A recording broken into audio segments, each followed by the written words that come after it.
Wow, okay, we're gonna try one more time. I don't know what's going on. I'm having some technical difficulties, but I can't figure out why. It set it's up exactly the same as before, but for some reason it won't let me do what I'm trying to do, and I can't figure this out.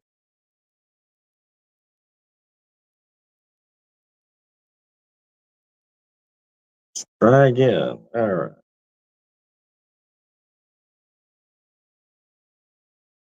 And it's doing the same thing. It won't let me edit the privacy of my page for some reason. Always before I could, but now it's just not letting me, and I can't figure out why.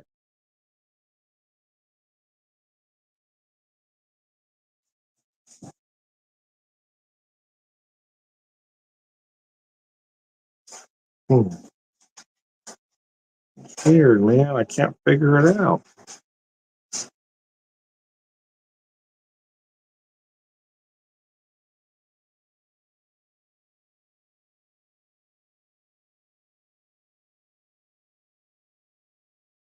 Hmm.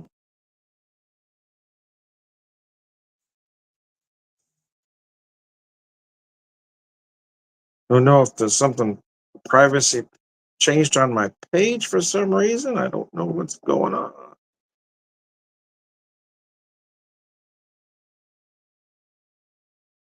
Just the settings just changed somehow, and I can't feel figure out what happened. Guess I'll just keep going for. We're just gonna power through now. I've been messing with this for over 30 minutes now, and I can't figure out what's going on.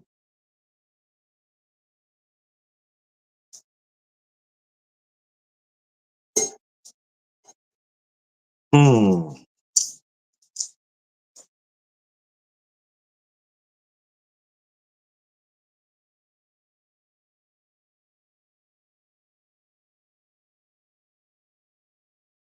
Well, anyway, if you anyway, fuck it, I don't care anymore. I'm too tired. I got home early enough where I could set something up before 11, and I just kept running into brick walls. I can't figure out what's going on with that. It's never done that before, and I haven't changed anything on the privacy, so I can't figure it out. Anyways, how the heck are you? We're just gonna persevere, man. If you can watch, be great. If not, hell, I'm gonna be drinking anyway. So I had an idea here, and it's sitting here, so I let it get a little warmer than I'd hope, but it's really not bad. So I had an idea. I like to play around with cocktails, ideas, and I'm a classic cocktails guy. I'm not a 100 ingredient cocktail guy. I like to keep it simple and play around with various versions of. Um, Almost every classic cocktail is a variation of a Manhattan.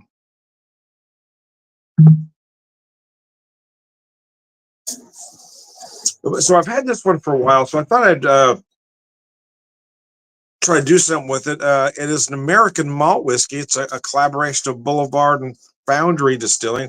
Now, typically, single malt whiskeys aren't one you would do a cocktail with, but I was kind of curious with this one. Being a wheat whiskey or wheat malt, it's kind of light. It's 100 proof. American malt whiskey distilled from unfiltered wheat mash. Show you that. Again, it is 100 proof, but what did I do with the cocktail? Well, we kept it simple. The only thing I added to it was the Dolan Vermouth Blanc.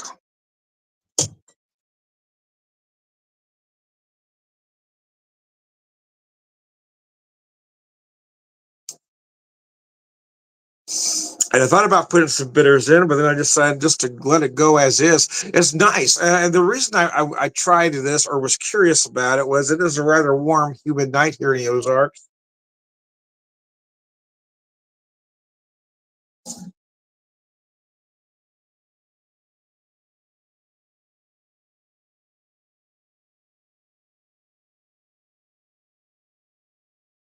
It is a rather warm, humid night here in the Ozarks, so I let's try to do something refreshing.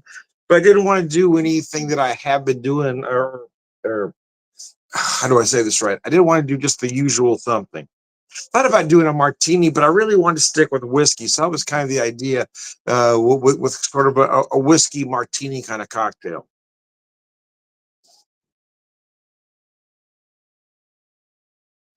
And the Vermouth Blanc is a little interesting because it adds just a hint of sweetness in there. As always, anybody have any questions or comments, throw it up there. If you'd like to jump on, if you're drinking something and you want to jump on with me, let me know and I will send you a request, typically via Messenger.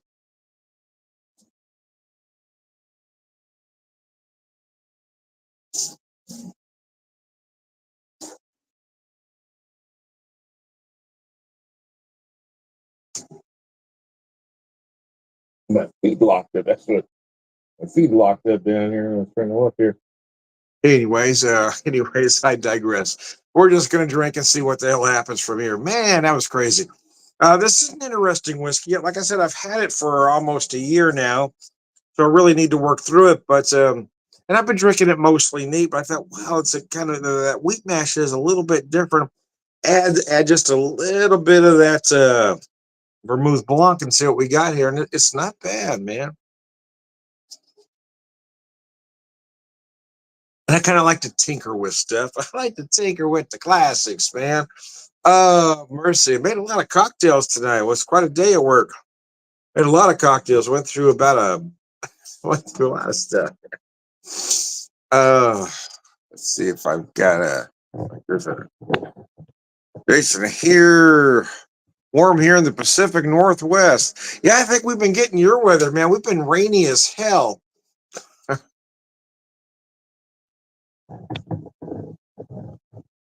Oh, didn't want to do that.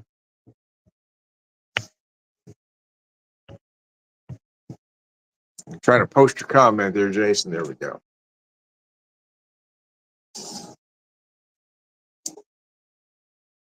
Hasn't been cold, but it's been warm and just constantly raining, man.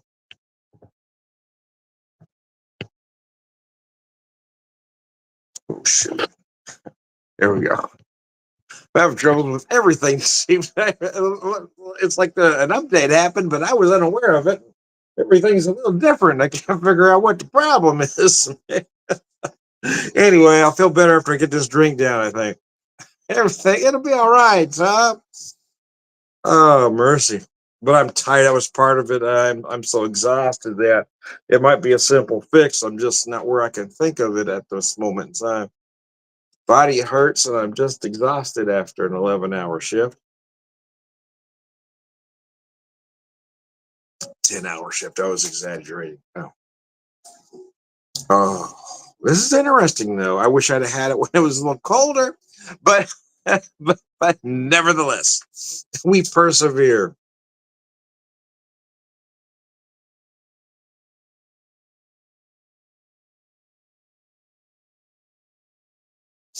I've only recently become familiar with this Dolan Blanc or the Blanc vermouth or Blanco vermouth. So I've been trying to try it in different. I was using it in various forms, more in a classic cocktail, but trying to experiment with it.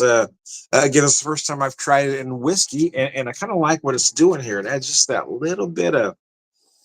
Yeah, again, the idea was kind of do a whiskey martini. I'll post your comment there again, Jason.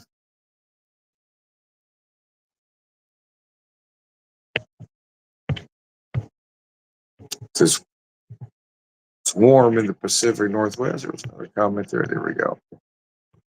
Can't seem to get to it.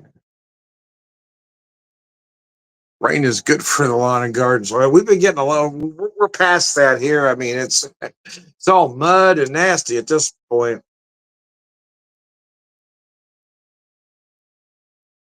We need that ground to dry out a little bit. It's been brutal. Very much unlike here, to be honest with you. I mean, it's just been steady.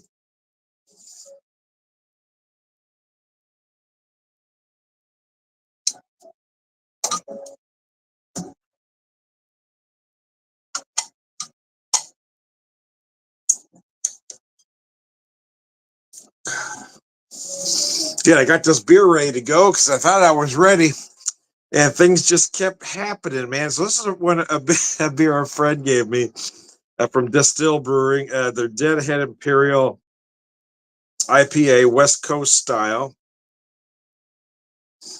This brew pours a clear straw color and boasts an aromatic blend of tangerine, grapefruit, and a hint of passion fruit from Citra and Mosaic hops, rounded out by a piney note from Chinook. It's full-bodied with a crisp, dank, and pithy finish. Pithy. It's very pithy. I'm so tired. I'm punchy now.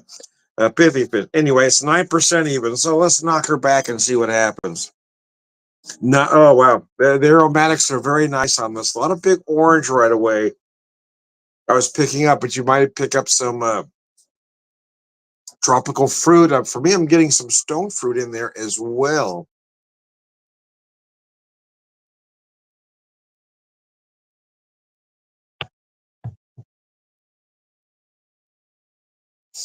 Uh, oh, it's nice, very nice.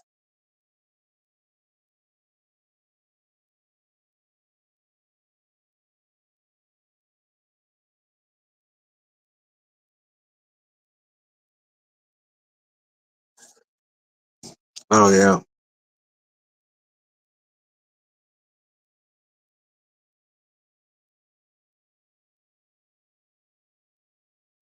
Feels light for a 9% double, but I think that's where the trend is. There was a time when it wasn't that way, but I think this is where we have come in craft beer. Everything's just a little bit different.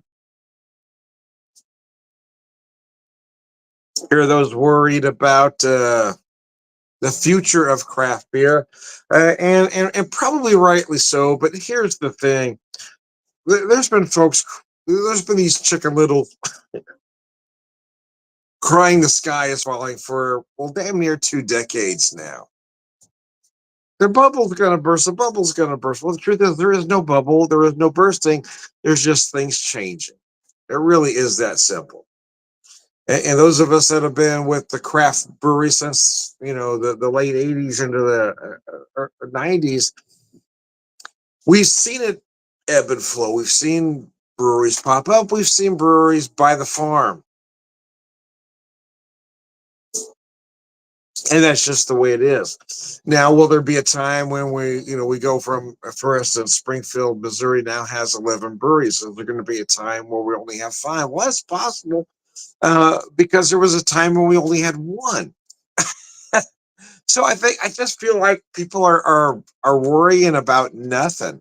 I think if everybody's doing their job, these breweries are going to stay alive. And if somebody falls asleep at the wheel, that they're not. It's really that simple. What I do see, though, especially in my neck of the woods, and I don't know what it's like in yours, but speaking for mine, a lot of younger drinkers are gravitating towards other things, which isn't unusual. I mean, younger drinkers tend to want to drink what's readily available and what's inexpensive. And craft beer isn't that. I'm also seeing the trend with the THC drinks.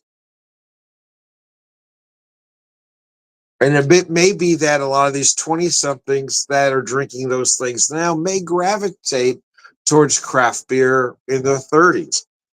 Because a lot of craft beer drinkers, well, that I've known over the years, I mean, I started young, but a lot of these guys didn't really find craft beer until the 30s and 40s. So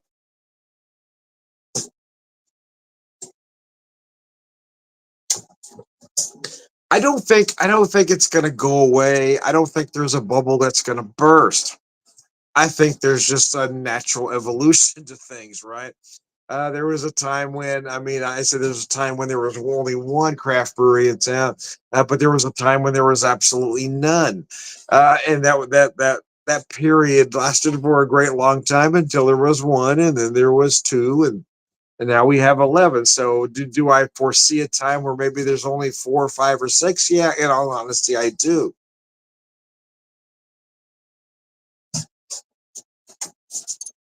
And not just because maybe the business isn't there. There's a lot of reasons. I mean, Reasons could be somebody's just tired of it. I think a lot of folks open a craft brewery for the love of the beer, or maybe the love of the community. But priorities change over time. What you find fun at one point in your life, maybe 5 years, 10 years, even maybe even 20 years down the road, you decide to do something different. Us craft beer geeks tend to get our knickers in a twist every time somebody sells a brewery, especially if it's to one of the big guys. Don't sell to them of all people. But the truth is, I mean, that's kind of what the business is. The big guys will always swallow up who they think is a potential competitor before they become a competitor. So here's what I say. What I say is, hey, here's some advice. Take it for what it's worth. Uh, go to all your favorite craft breweries while you can, because there is a good likelihood that a lot of them may not be around in a year, 5 years, 10 years. Who knows? And some of it may be because the business isn't there, but some of it may be just by design. Sometimes things just run its course, right? They open a brewery, they want to do certain things, and then they reach a different place in their life, and it's time to get out of business.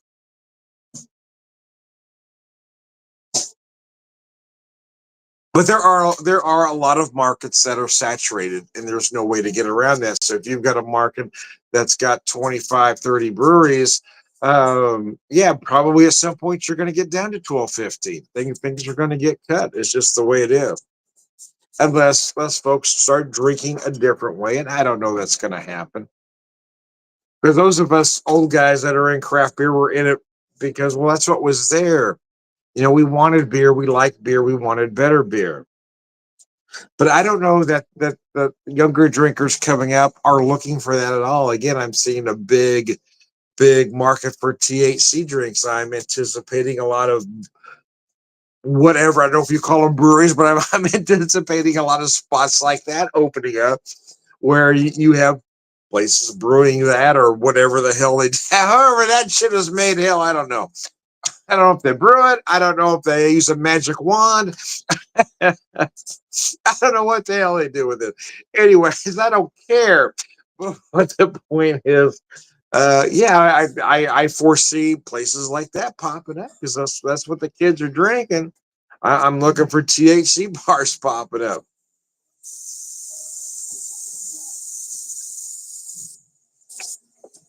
Uh, I don't have an issue with that. I really don't.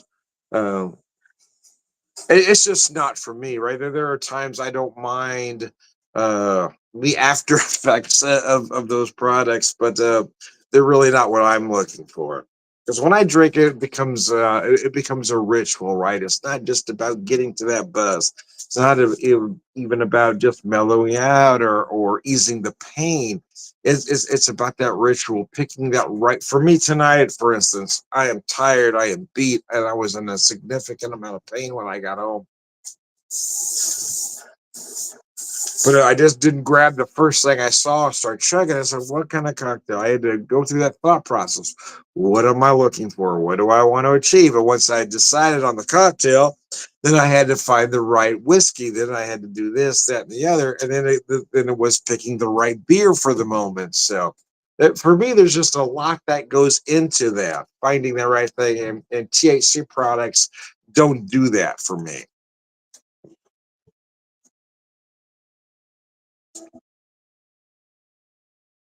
Because although I do like the effects of the beer and the whiskey, a lot of what helps me relax and wind down is that whole process that I just said. Is finding that right thing, finding that right cocktail, finding the right beer. All of that comes into play for me. So, anyways, I was going to have another one, but I want to see if I can fix my technical difficulties. So I am Tom the. Well, we finished the cocktails. So let's do that first. From the Whiskey Whisper, Whiskey Evangelist, prolific whiskey drinker, purveyor of wisdom, and also Tom the Beer Whisper, Beer Evangelist, prolific beer drinker, purveyor of wisdom, all around good guy. Slunch. So thanks for tuning in, guys. I appreciate it.